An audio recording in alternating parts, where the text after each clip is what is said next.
홍준표가 자꾸만 명태균과는 아무런 관련이 없다고 계속해서 억지를 부리고 있지 않습니까? 예. 그런데 정반대의 정황이 매일같이 쏟아지고 있는 그런 상황입니다. 명태균이 2021년 6월 당시 당대표 후보였던 이준석에게 너 당대표 되고 나면 홍준표 복당 시키라이 네. 꼭 시키라이 요거를 이제 약속받았다라는 것을 이제 지인에게 자랑하는 녹취가 이제 공개되지 않았습니까? 네. 그거를 일단 다시 한번 듣고 오겠습니다. 그때 이준석이 데리고 가니까 내보고 좀 나가 있으라 하대. 그래서 내가 준석아 니 당대표 되면 홍 대표님 니 저 복당 시킬기가 안 시킬까 최우선을 시킬기 안 시킬까 시켜야죠. 대표님 됐죠. 그 자리에서 준석아 니 바로 해라. 그러니까 예 바로 복당시키겠습니다. 내가 그 말하고 나온 사람이에요. 네, 명태균이 홍준표 복당을 백방으로 저렇게 수소문하면서 알아보고 줄대고 할 정도로 예. 명태균은 홍준표와 가까웠다라는 이제 정황으로 우리가 볼 수가 있는 거죠. 근데 명태균은 홍준표의 복당을 위해서 이준석뿐만 아니라 김종인 비대위원장과 만남을 주선했던 것 같습니다. 근데 사실 홍준표랑 김종인은 정말 그야말로 상극으로 알려져 있었거든요. 그래서 김종인 비대위원장 시절에 홍준표가 복당이 안 됐다라는 얘기가 있었거든. 그 당시에. 그런데 만나게 해줬다라는 이 녹취가 이번에 민주당을 통해서 공개가 된 거죠. 네. 우리 의원님이 공개를 네. 해주셨는데 그 음성을 듣고 오겠습니다. 여야를 넘나들 나는 김종인 같은 사람이 되고 싶다. 내 복당시켜주면은 그래. 김종인이가 얼마나 했는데 결국은 그 복당 안 시켰나 시키는데 영감 찾아가기는 지금 영감 내보고 한 달 뒤에 딱 전화하고 원래 홍준표는 그런 인간이다. 내가 네가 하도 하니까 내가 만나준 거지. 자기가 안 그랬나? 자기가 큰절 올리고 식사 대접하고 평생 형님으로 모시겠다 하면서 김종인은 내보고 그래 복당시키달라고 김종인 만나게 그리고 김종인 만나게 해줬잖아. 그 김종인 그때 내가 했잖아. 차라리 내 같으면은 김종인 그것도 닦아주고 김종인하고 맨날 뭉치고 목욕탕 가서 김종인 아들도 없는데 내 같으면 씨발 같은 형님하고 등이나 밀어주고 한번 천하를 얻을 거라고 다 가르쳐준 때문에 영감 더 욕이나 하고 막 이랬었대. 그래가 내가 가서 아이 위원장이 그저 어차피 나라의 지도자고 저 국민의힘의 대통령 후보니까 홍 대표가 좀 만나고 싶어 하는데 저 족대하고 싶어 하는데 가서 식사나 함께 하이소 그랬더니 니는 자꾸 내려온 내가 왜 사태야. 홍 대표가 하루에 5번씩 전화 왔어요 내한테. 약이 다 해줬어. 자기가 똑똑하다 생각하니까 그 영감 그 연맥인 거밖에 더 돼? 그리고 솔직히 딱 해놓고 해서 아이 윤석열 그 뭐 아무것도 아닌데 바보 만드는 것도 아이고 내가 참 그런데 무슨 나라를 다스리노? 이 녹취만 보면 일단 명태균은 홍준표랑 매우 가까운 사이인 것 같고 그리고 명태균은 국민의힘 대선 후보로 윤석열보다 홍준표를 밀고 싶었던 것 아닌가 뭐 그런 느낌이 좀 드는데 네, 좀 보충 설명을 좀 부탁드리겠습니다. 네, 홍준표는 명태균은 홍준표를 밀려고 했던 거죠. 홍준표랑 가까웠고 홍준표랑 언제부터 가까웠냐? 저희가 사진을 공개했지만 2013년부터 알았고 2013년 경남 도지사 하던 시절 2014년 제가 정말 이런 사진 들고 싶지 않은데 이게 뭡니까 이게 이렇게 이쁜 사진을 뭐예요? 네. 저 잡지 이게 생활과 건강이라고 하는 잡지입니다. MBC 생활과 건강. 네. 이게 명태균 씨가 발행인으로 있다는 거죠. 여기에 이 사진이 올라가 있습니다. 이게 명태균 씨 부인이 화가 나서 그제 페북에 올린 사진이에요. 이때 이 사람을 섭외해서 올리게 되고 그때 발행인이라고 하는 이 명함까지 올려주게 된 거죠. 이렇게 올리고 이게 2014년 16년 표지 모델입니다. 2016년. 예, 이건 2016년 표지 모델이고 2014년에는 연설하고 사회보고 그 사진 공개됐죠. 2014년에 여기서 사회보고 여기서 연설. 그렇습니다. 네, 이거 딱 나왔잖아요. 나왔죠. 근데 이거 처음 공개한 사람이 누구냐면 이 명태균 씨 밑에서 일하던 사람이에요. 그래갖고 SNS에 올렸더라고. 그래서 우리가 그걸 찾아 들어갔지. 찾아 들어가서 그 사람은 누구냐라고 물어봤더니 이 사진을 처음 올린 사람이 내가 명태균 씨 밑에서 3년 동안 일했다. 그래서 이 사진 올렸고 대구에 있는 곳곳 그 언론사에 알렸는데 아무도 끄떡도 하지 않더라. 그래서 이거 저희 돌아다니는 사진을 저희가 탁 픽업해가지고 공개하기 시작하게 된 겁니다. 그렇게 된 거군요. 그랬더니 요 사진이 2013년 사진. 그리고 난 다음에 또 명태균 씨 조금 더 자세히 하면 요렇게 풀만 호텔이에요.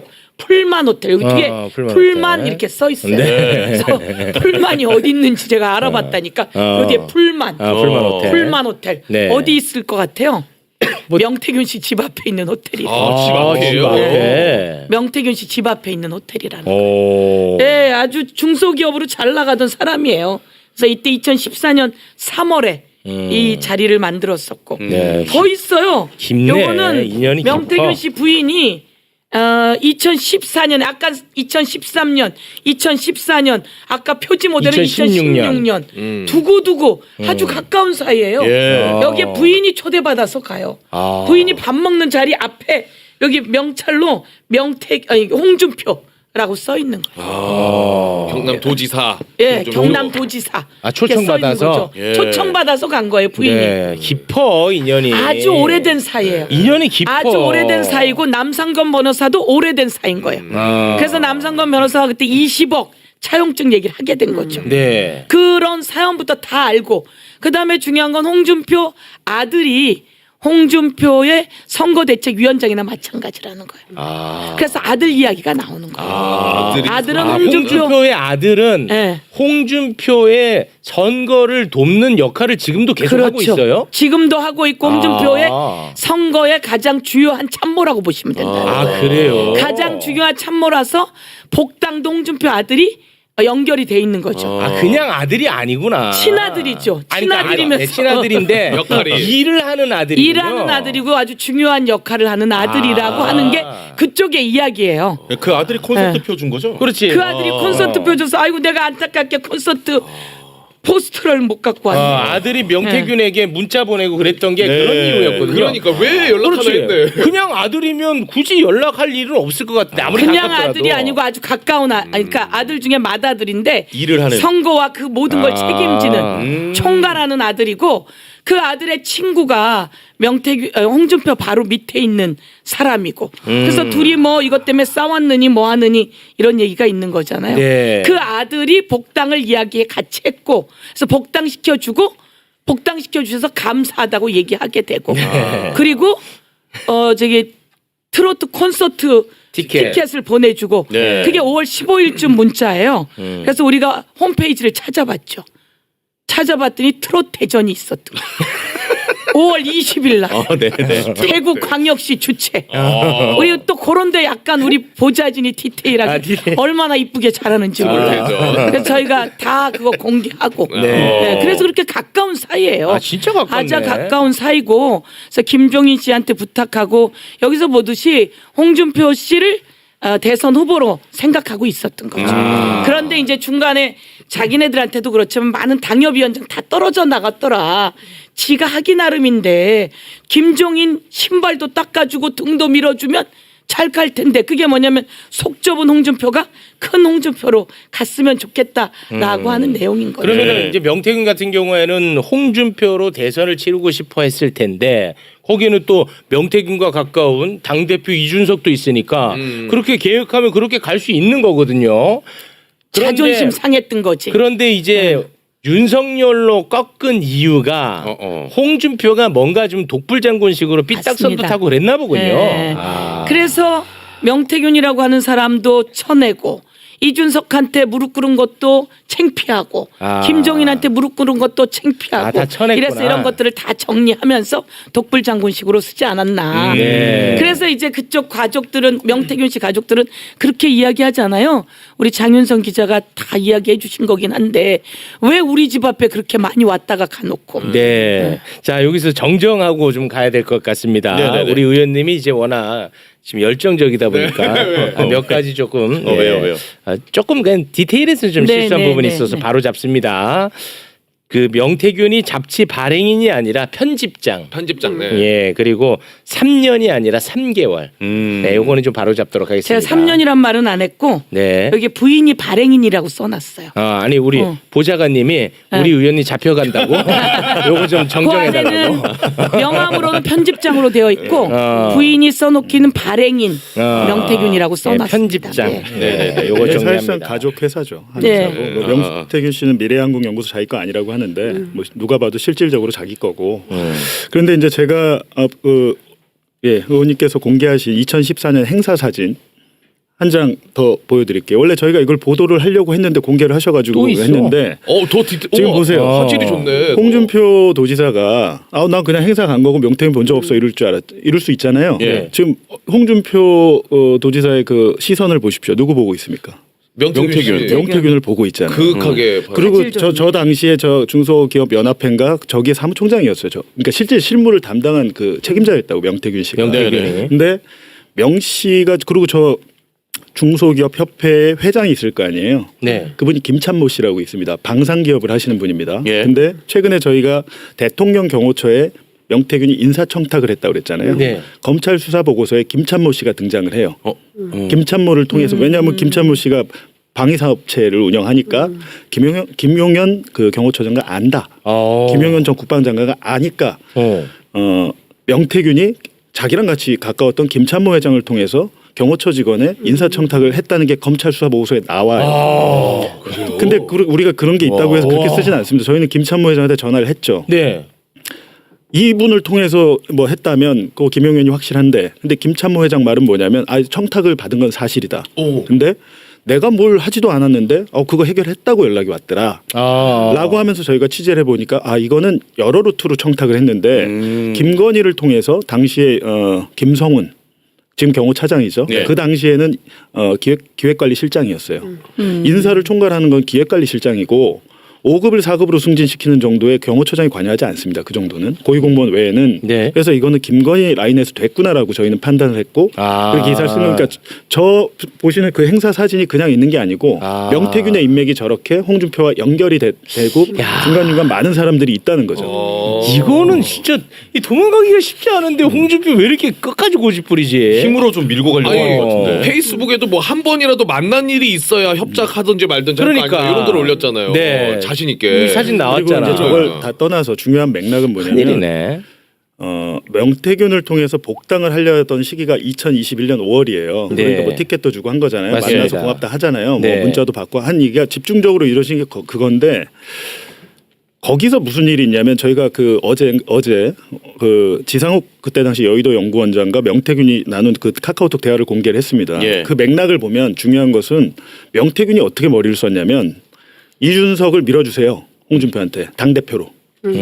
당대표를 밀어주시면 이준석이 당대표가 되면 복당을 시켜드리기로 둘이 딜을 한 것 같아요. 앞뒤 정황이 딱 그렇게 나옵니다. 그러니까 그렇게 머리를 쓴 거죠. 김종인을 처음에 만났지만 김종인은 2021년 5월엔 사퇴한 상태였어요. 그렇습니다. 힘이 비대위 없습니다. 사퇴한 네. 상태예요. 근데 김종인과 또 이준석이 가까우니까 그렇죠. 명태균 입장에서는 어찌됐든 홍준표와 이준석이 딜을 해야 된다. 왜냐하면 경남 대구시표가 중요하다는 그 카카오톡 멘트가 나와요. 홍준표를 업고 가야 된다고 명태균이 판단한 겁니다. 그러니까 이제 그것도 그런데 기본적으로 경남 도지사 할 때 여론조사 해줬어요. 2020년 21대 총선 지역구 막 계속 옮기다가 대구 수성구에서 했잖아요. 그것도 명태균이 해준 겁니다. 명태균이 홍준표 거를? 여론조사를 해줬으면 저희가 공개할 거예요. 그거. 그리고 어제 공개한 것은 뭡니까? 2021년 그 당시에 이제 대구시장 나오잖아요, 이분이. 네. 그래서 대선 떨어지고 그렇습니다. 대선 떨어져 나오는데 내가 나가서 될 거란 판단이 있을 거 아니에요. 사전 조사를 명태균한테 시켰어요. 그 여론조사 보고서를 어제 저희가 공개를 했습니다. 자, 그 부분 가기 전에 그러면 요거 잠깐 하고 그 얘기를 들어야 이해가 좀 편할 것 같습니다. 자, 이거 아주 강력한 게 나와버렸는데 검찰은요 홍준표의 최측근 A 씨, 예. 홍준표 최측근 A 씨가 명태균 측 다시 말해 이제 강혜경 씨에게 예. 지난 대선 경선 때부터 대구시장 지방선거 때까지 여론조사 비용으로 10차례에 걸쳐서 3,700만 원을 건넨 것으로 검찰은 확인을 했습니다. 네네. 자, 이해됐죠? 네. 그런데 입금한 날짜가 입금한 날짜. 참으로 이 공교롭습니다. 예. 명태균이 홍준표의 비공표 여론조사를 해준 날짜와 거의 비슷합니다. 당일 또는 다음 날. 예. 그러니까 여론조사 비용으로 돈이 들어갔다 이렇게 보면 되겠죠. 그쵸. 네, 그 내용을 좀 한번 올려주시겠습니까? 예, 좀 키워주십시오. 이 날짜를 보면은 여론조사 날짜와 거의 비슷한 거야. 예. 그러니까 명태균이 홍준표의 여론조사를 해주고 명태균의 최측근 A 씨로부터 돈을 받았다. 네. 이렇게 검찰을 의심하고 있습니다. 그렇게 볼 수 있죠. 그렇죠. 예. 제가 이거 말씀드릴게요. 네, 이제 사실은 설명해 주시면 되겠습니다. A 씨는 최측근이 아닙니다. 아니요. 아니고 지금 방금 말씀하신 홍준표 친아들의 친구 최 씨. 네. 네. 여기가 이제 측근이라고 볼 수 있죠. 홍준표에. 네. 예. 근데 이제 A 씨가 입금을 한 것은 이 기사에는 나오던데 그 최 씨가 여론조사를 의뢰한 거예요. A 씨가 의뢰한 게 아니고 홍준표의 아들 네. 친구입니다. 그러니까 최용휘입니다. 좀 까다롭나? 아니야, 괜찮아요. 홍준표 아들의 친구 최용휘. 네. 이 사람 어려워. 기억하셔야 돼요. 잘 보세요. 이 기사에는 그 내용이 안 나왔던데 저 같으면 이 기사를 어떻게 쓰냐면 어찌됐든 아들의 친구가 본인이 검찰에 진술할 때는 어떻게든 좀 잘 보여 보려고 내가 스스로의 의지로 했어요라고 이제 진술을 했어요. 근데 그걸 누가 믿습니까? 네네. 자기 돈 4천만 원 썼습니다. 사실상 이분 돈인 게 A 씨는 그 최 씨한테 빌려준 돈을 갚았다라고 지금 돼 있잖아요. 네. 실제적으로 입금자는 A 씨, 이거 박 씨입니다. 박 씨지만 이 여론조사를 의뢰하고 보고한 건 최 씨예요. 최 씨가 근데 어떻게 됩니까? 지난해 대구시 서울 사무소에 협력 그 본부장이 됩니다. 4급 공무원이 돼요. 이런 예를 들면 여론조사 비를 대납하고 뭔가 받으면 뭐가 됩니까? 그거 뇌물이 됩니다. 네네. 정치자금도 법도 위반이고. 그러니까 제가 볼 때 홍준표 시장의 가장 큰 리스크는 바로 이 지점이에요. 그리고 A 씨는 뭐했냐?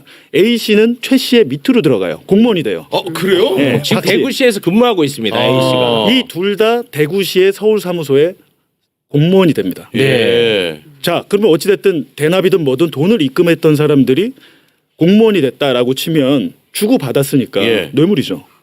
그렇게 그거 아직 공소시효도 안 끝났습니다. 네. 그러니까 이거 되게 가장 심각한 사안인데 요 기사에서 약간 제가 설명을 드린 겁니다. 그래서 A 씨가 저희가 이제 사실은 뉴스타파가 네. 다 알고 있고 뭐 한데 사람이 없어가지고 이거 뭐다 우리가 다 할 수는 없으니까. 뉴스타파가. 뉴스타파가 이거 이런 것들은 24시간 라이브로 해야 될 것 같아요. 약간 1순위 외에는 다 제끼고 하는데 요즘 보니까 한국일보고 뭐 여러 언론 한겨레고 요건 노컷이 보도한 거거든요. 노컷 뉴스 그렇고 여러 언론사 전 이게 좋아요. 저희만 해봐야 뭐 합니까? 같이 해야죠. 그러니까 요 기사에서 약간 부족한 부분은 그거였다. 이거는 뇌물로 사건이 커질 수 있다. 뇌물성. 이제 이해가 좀 가네. 뉴스타파도 보고 다 봤는데. 단장이 이제 이해했으니 다음 작업은 저희가 또 하도록 하겠습니다. 꽃을 피우기 위해서. 경찰도 갔다 오겠습니다 저희가. 그리고 이 노컷 뉴스에 보면은 요런 대목이 또 나오거든요. 요것도 좀 해석 들으면 재밌겠네. 또 한 명의 홍준표 최측근이 있습니다. 그게 누구냐면 전직 경남개발공사 사장 박재기라는 사람이에요. 박재기. 예. 예. 박재기도 2022년 6월에 500만 원을 강혜경 씨에게 입금을 합니다. 네. 그리고 박재기 씨의 차명까지 합치면 2천만 원을 입금을 해. 총. 그러면 이걸 어떻게 볼 수 있느냐? 홍준표의 최측근이 강혜경 씨에게 2천만 원을 넣었다. 네. 이거 역시 홍준표의 여론조사를 해주고 박재기가 대신 돈을 넣어준 것 아니겠느냐. 그렇죠. 이렇게 이제 의심할 수 있는 거거든요. 네네. 이 박재기라는 사람은 최측근 맞죠, 홍준표의? 홍준표의 최측근 당연하고요. 네. 명태균 씨랑도 가장 가깝습니다. 왜냐면 서로 그냥 1억 원 정도는 그냥 주고받을 정도로 가깝고 뭐 최근에 남상건 변호사 명태균 씨 측에서 뭐 경남도지사 선거자금 20억 원 차용 관련 부분도 다 박재기 씨랑 관련이 있는 거예요. 근데 박재기 씨 관련 보던 저희가 내란 일어나기 전에 이미 했어요. 박재기 네. 씨가 차명으로 얼마를 입금했는지까지 네. 했는데 중요한 것은 그 명태균이 어떤 그 행동을 했냐면 여론조사를 한 번 하잖아요. 양쪽에 팔아먹은 거예요. 어떻게? 홍준표의 측근이 두 개의 라인이 있었던 거예요. 박재기 라인이 있고 최용희 라인이 있었던 거예요. 그럼 조사는 한 번 하는데 아 그래요? 예. 최용희한테 500에 하잖아요. 박재기한테 1,000만 원 받습니다. 와. 그러니까 실질적으로 통화 녹음 파일 들어보면 박재기 씨가 아니 뭐 이렇게 서울에서 하는 것보다 비싸냐고 항의를 비싸다고 그 녹음 파일을 저희가 이미 다 공개를 했어요. 대박. 서로 간에 여러 라인에서 충성 경쟁을 했다.